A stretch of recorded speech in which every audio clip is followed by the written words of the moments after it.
التعليم يتبنى ذلك الأمر من خلال بعض التصرفات التي نسمعها ونراها.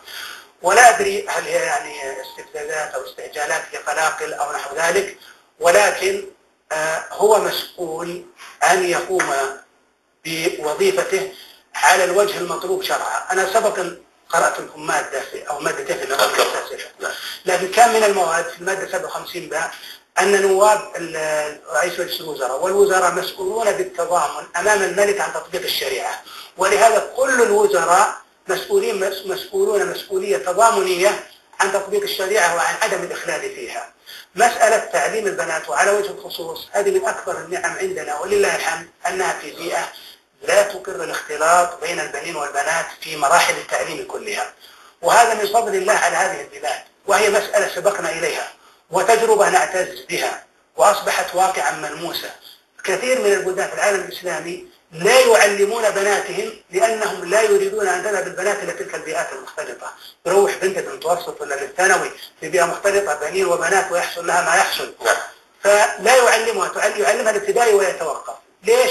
يقول لسنا مثلكم، يعني عندنا البيئة غير مختلطة. حتى في العالم الغربي على العموم، أنت جئت بها في آخر الحلقة، لكن أستطيع أن أقول كلمة: لا يجوز لمسؤول أن يستغل منصبه لتمرير أجندة وأفكار خاصة به، لا يجوز له مطلقا.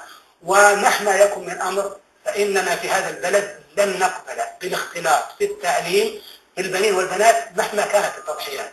فلا يستعجل مسؤول من المسؤولين من خلال أفكاره الخاصة أو من خلال أجندته الخاصة أن يسعى لتأنيس الاختلاط من خلال مقابلاته هو لبناتنا. لا نسمح له بذلك، ولن يسمح له المواطنون في هذا البلد بذلك، وإن استطاع أن يتجرأ في بعض خطواته، ولكنها ستكون مرفوضة دينا ومرفوضة واقعة، وسيرى عاقبة أمره قريبا.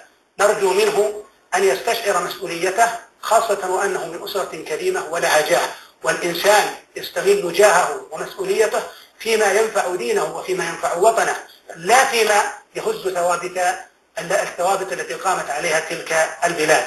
بدأ الملك عبد العزيز رحمه الله هذه البلاد ووحدها، وكان يسير عكس التيار. كانت البلاد الإسلامية كلها تمر باستعمار وتمر بمرحلة تغريب لم يسبق لها مثيل، وكان الملك عبد العزيز يقود هذه البلد ومن بعده أبناؤه البررة إلى هذا اليوم يقودون ضد التيار. نأتي في هذا الزمن لنسبح عكس التيار، بمعنى الناس بدأت تؤوب إلى دينها وترجع إلى حجابها وتناقش مسائل الاختلاط وآثاره، ونحن يوجد من مسؤولين من يريد أن يتبنى مسائل الاختلاط في التعليم.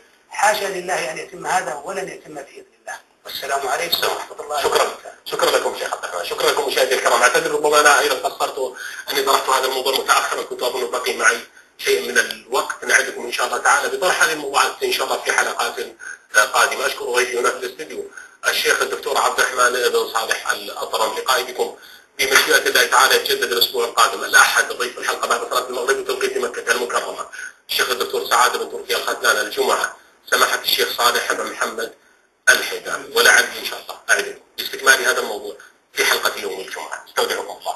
السلام عليكم ورحمه الله وبركاته. الأول في التعليم يتبنى ذلك الأمر من خلال بعض التصرفات التي نسمعها ونراها.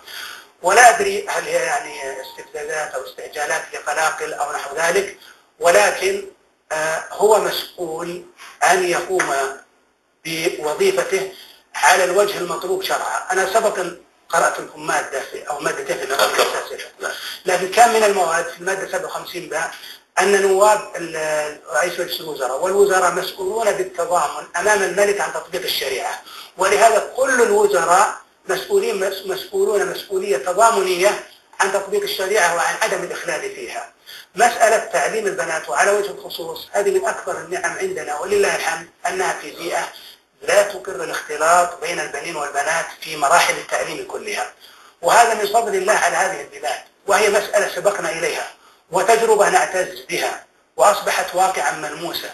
كثير من البلدان في العالم الإسلامي لا يعلمون بناتهم لأنهم لا يريدون أن تذهب البنات إلى تلك البيئات المختلطة.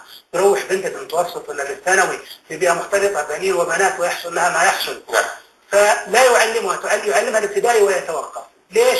يقول لسنا مثلكم، يعني عندنا البيئة الاختيار حتى في العالم الغربي. على العموم أنت جئت بها في آخر الحلقة، لكن أستطيع أن أقول كلمة: لا يجوز لمسؤول أن يستغل منصبه لتمرير أجندة وأفكار خاصة به، لا يجوز له مطلقا. ومهما يكن من أمر فإننا في هذا البلد لن نقبل بالاختلاط في التعليم بالبنين والبنات مهما كانت التضحيات. فلا يستعجل مسؤول من المسؤولين من خلال أفكاره الخاصة أو من خلال أجندته الخاصة أن يسعى لتأنيس الاختلاط من خلال مقابلاته هو لبناتنا. لا نسمح له بذلك، ولن يسمح له المواطنون في هذا البلد بذلك، وإن استطاع أن يتجرأ في بعض خطواته، ولكنها ستكون مرفوضة دينا ومرفوضة واقعة، وسيرى عاقبة أمره قريبا. نرجو منه أن يستشعر مسؤوليته، خاصة وأنه من أسرة كريمة ولها جاه، والإنسان يستغل جاهه ومسؤوليته فيما ينفع دينه وفيما ينفع وطنه، لا فيما يهز الثوابت التي قامت عليها تلك البلاد. بدأ الملك عبد العزيز رحمه الله هذه البلاد ووحدها، وكان يسير عكس التيار. كانت البلاد الإسلامية كلها تمر باستعمار وتمر بمرحلة تغريب لم يسبق لها مثيل، وكان الملك عبد العزيز يقود هذه البلد ومن بعده أبناؤه البررة إلى هذا اليوم يقودون ضد التيار. نأتي في هذا الزمن لنسبح عكس التيار، بمعنى الناس بدأت تؤوب إلى دينها وترجع إلى حجابها وتناقش مسائل الاختلاط وآثاره، ونحن يوجد من مسؤولينا من يريد أن يتبنى مسائل الاختلاط في التعليم. حاشا لله أن يتم هذا ولن يتم بإذن الله. والسلام عليكم ورحمة الله وبركاته. شكرا لكم شيخ عبد الرحمن، شكرا لكم مشاهدي الكرام. اعتذر ربما انا ايضا قصرت اني طرحت هذا الموضوع متاخرا، كنت اظن بقي معي شيء من الوقت. نعدكم ان شاء الله تعالى بطرح هذه الموضوعات ان شاء الله في حلقات قادمه. اشكر ضيفي هنا في الاستديو الشيخ الدكتور عبد الرحمن بن صالح الأطرم. لقائي بكم بمشيئة الله تعالى يتجدد الاسبوع القادم الأحد ضيف الحلقه بعد صلاه المغرب بتوقيت مكه المكرمه الشيخ الدكتور سعاده بن تركي الختلان. الجمعه سماحه الشيخ صالح بن محمد الحيدان. ولعلي ان شاء الله اعدكم باستكمال هذا الموضوع في حلقه يوم الجمعه. استودعكم الله. السلام عليكم ورحمه الله وبركاته.